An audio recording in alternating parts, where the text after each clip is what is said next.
Happy Thursday afternoon, everyone. This is Lisa Marie here at Insurance Agency Marketing Services, gearing up for our big holiday weekend.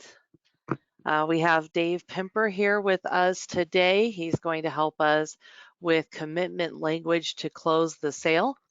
It's going to be a nice, short, and sweet presentation.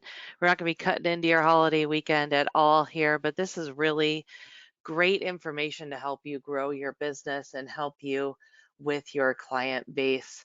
I am going to encourage you as you come up with questions to go ahead and type those in, as we will have time at the end of the webinar to answer those questions. Dave is a longtime producer with IAMS, has been a top producer for many, many years. And I've known him for about 10 years now as well. He Gosh, knows you're his you're stuff. old. You're old, aren't you? I am old. I'm getting to be an old lady. I sure am. My birthday's coming up, actually, so Well, congratulations. Though we have known thank each you. other for a long time. We have, yeah. Yeah. And so, yeah, we're both getting on the old side. But yeah, it's always good to have Dave with us, and I know that he spends some time with us here at the Omaha office sometimes, so we're always happy to have him on board to help us out with some of these great sales ideas. You bet. So I'm going to go ahead and take this away. And as you know, Lisa Marie, those are not long webinars. Those are short webinars talking about sales process. We're going to talk about commitment language, which is not talked about very often. So hang on here, take some notes, and I will almost assure you, if you put this into action, I bet that it will help your closing average and will help your sales presentation to hopefully close more business. So the question is, why is commitment language so important? Why in the sales process is commitment language important? And I'll tell you right now, the reason is that it without finding the money and getting a commitment on that money, they have not invited you to go to the next step of the sales process. They may have invited you to go to the next appointment, but not part of the sales process. So commitment lines, and I'll tell you, I'll just kind of walk through how I start. So when I come into a presentation, whether it be a Social Security presentation or whether it be a financial planning, a retirement planning presentation or appointment, my goal on if somebody said, what is the goal of the first appointment? I do a 3 appointment close. What's the goal on the first appointment? A lot of people say, well, it's to warm that person up, it's to go in and gain trust in that person and within you. You need to get some binding going on. I mean, all that different kind of stuff. But you know what? The most important thing is you have to find an asset or find money that you can invest or you can go in and write some kind of financial plan on, and they're willing to let you propose that. Or if they like the idea, they would work with you. So that's kind of interesting. So you find the money. That's very, very important. And when I find that money somewhere in the first appointment, not the second, not the third, it's not going to get there. The goal of that first appointment, yeah, it's to find money, but it's to get to the second appointment. But I only want to get to the second appointment if they're sincerely that they will go in and do business with me. If they like it, they'll do business. So let's say that I'm making this up. Say it's 300,000. It's on a 401k that's dormant. Meaning they worked at IBM for 7 years. They had $40,000 in there, and it was 30 years ago. They never moved it, and it's worth 300,000 now. That happens quite often. Okay, and I'll say, well, who's managing? I said, when it was 30,000, it wasn't that big a thing to manage, but don't who's looking at your money when no one is?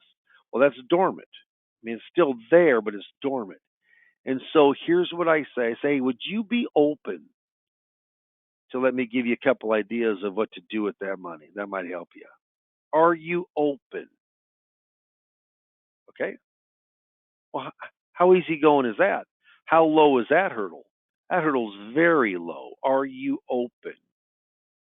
So then when it goes further on in that appointment and you're going to do different things, but before you actually leave, you say, hey, remember on that 300,000, because I don't want to act like I'm kind of a money monger, but that 300,000 that really you're not watching and kind of on its own over there.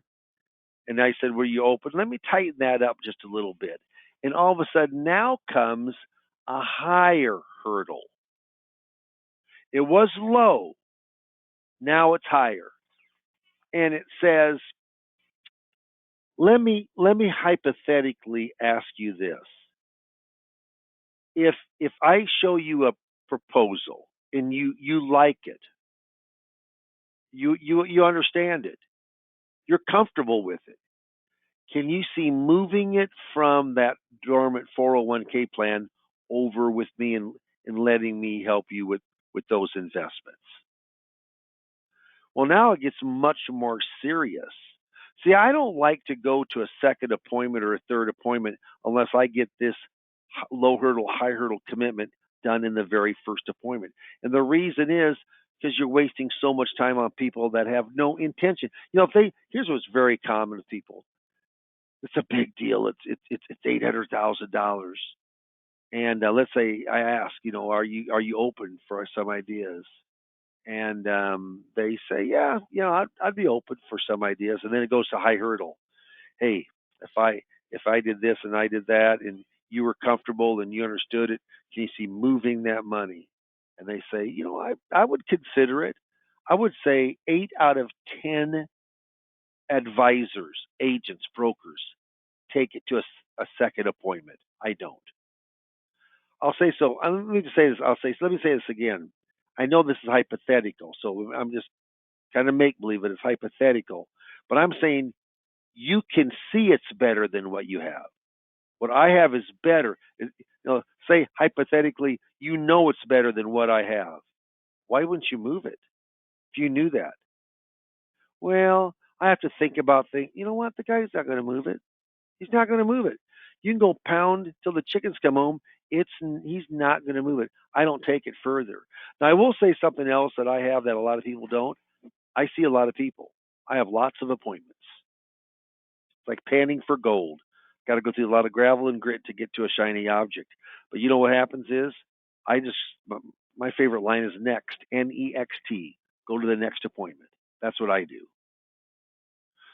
Yeah, there's an old saying. It says, procrastination is my sin. It brings me constant sorrow. I really shouldn't practice it. Perhaps I'll stop. Tomorrow never comes. Yeah, it never comes. Low hurdle, high hurdle. If you heard something today, and Lisa Marie, do you want to throw that poll up real quick? We're going to put a poll up, just like if you want information on today's subject, which was commitment language. But I do a lot of coaching for IAMs, strictly for IAMs, when it talks about production coaching, sales coaching, seminar coaching, retirement boss radio coaching. If you'd like to talk to me about any of that, including this particular subject of commitment closes or commitment lines, absolutely mark yes. Um, those those 2020 kind of vision sales tips are supposed to be. I'm supposed to try to get them done in 10 to 15 minutes. I don't want to spend a lot of time, but I'm just trying to give out good information about helping your sales. IAMS is a partner with you when it comes, to your fixed index, fixed life, Medicare. They've been in business since 1986. They're privately owned. The original owner still is day to day from over 30 years ago, Charles Hiring. Steve Murray is now the CEO president, and he is, again, you'll get him answering the phone some days. They have 40, 50 people, employees, and they don't have any voicemail. It goes right into always talking to a person. So I'm going to turn this over to you, Lisa Marie, and see if there's any questions. And if there is or is not when we're done answering them, then we'll button this up. Sounds good, Dave. Somebody did ask that you mentioned you have a lot of appointments and asked about like your favorite way to prospect. Well, the two favorite ways I would prospect. I mean, I'm an old seminar guy, so I've done this business since 1981, July 9th of 1981, almost 42 years. Seminars, I've done over 560 public seminars. It's a lot, but I do 15 to 20 every single year. I've done it forever. I mean, so campaigns, I'm going to do from 8 to 11 a year campaigns, and normally I do 2 nights out of each campaign. I would say that seminar and radio brings in less appointments, but they're bigger money on the appointments.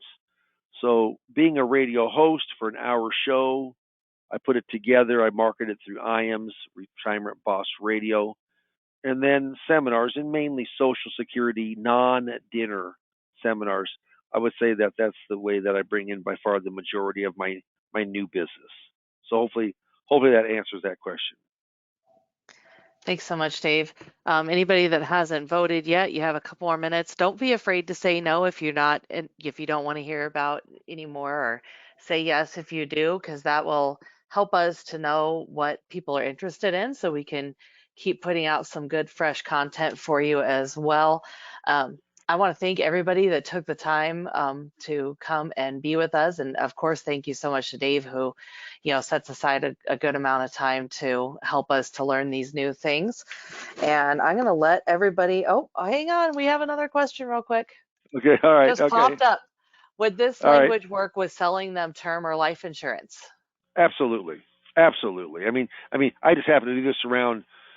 This is really kind of comes in from, say, it's after a Social Security workshop to come on in, and I do a lot of fixed index annuity business, fixed business. But absolutely it does. I mean, it could be any kind of product. And again, maybe not Medicare because that's a one-stop close, but something that's more than a one-stop close. But you could do it. I mean, you could do low hurdle and high hurdle in the very same day and show the product. It just isn't what I do when you're looking at hundreds of thousands of dollars that people are investing. But nope, it's pretty universal and it works very, very well, believe me. It takes all the people that aren't really interested. You're just not getting your hopes up for them. And I think as a salesperson, we need to really go in and make sure that we're protecting our mental attitude. It can be easy for someone to get, just pound you to death. But if there's just no, if there's a very, when basically hypothetically, if you know it's better, you know it's going to be more protection. You know. Why wouldn't you? Well, we just think about things. Well, they're not going. I'm telling you, they're not going to do business. They just aren't. So this really cuts through the quick when you ask the commitment lines. Yeah, and Bill asked if this is recorded. Yes, Bill, it is recorded, and I saw that question. So I will get this, I will get the replay sent out to you. If not today, then tomorrow morning, depending on how quick they get the replay onto our website. So I will definitely send that over to you, Bill. So anybody else that wants if you want a recording, I follow up with everyone. Just put a little a little message to me or something. I'll make sure that you get that recording sent to you right away. Okay. All right. All Thanks right. again, Well, everybody. thank you very much, everybody. We appreciate it. Have a great rest of your week. Have a great weekend and continue selling. Okay. Thank you. Bye now. Bye bye.